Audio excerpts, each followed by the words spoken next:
Depuis plus de 2 mois, répondant aux actes terroristes en Israël et dans les territoires palestiniens, les secouristes de Sauveteurs sans frontières se mobilisent en permanence pour sauver des vies. Le 13 novembre dernier, sur une route de cette région mouvementée, un père et son fils, secouristes de SSF, ont été tués par un terroriste. Pour se souvenir de ces hommes et encourager leurs secouristes bénévoles, les associations SSF et Hatzalah Yosh ont organisé un rassemblement où étaient présents le commandant régional du service médical de l'armée, des médecins, des ambulanciers de l'armée et une centaine de secouristes. Ariel Levy, président de SSF, a remis un diplôme d'honneur à titre posthume à la mère de Netanaël, le jeune secouriste décédé. Des blessés en convalescence, soignés par Sauveteurs sans frontières, étaient également présents. Parmi eux, M. Akrish a tenu à exprimer avec beaucoup d'émotion ses remerciements à l'équipe de SSF.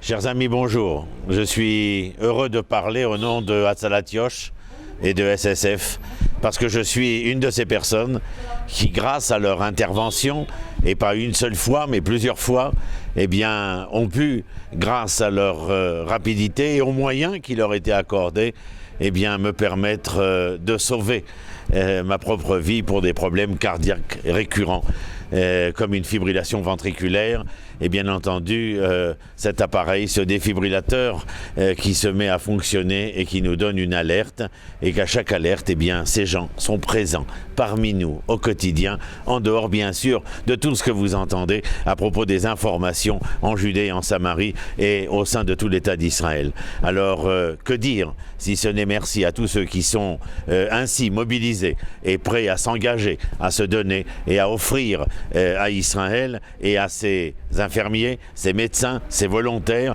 la capacité, le pouvoir de pouvoir intervenir à tout moment, en tout lieu, et de sauver ainsi des vies innombrables. Et puis, vous le savez comme moi, qui sauve une vie, d'une certaine manière, a sauvé une humanité. Les bénévoles ont reçu du matériel de secours et de nouveaux gilets qui serviront dans leur mission quotidienne, celle de sauver toujours plus de vies.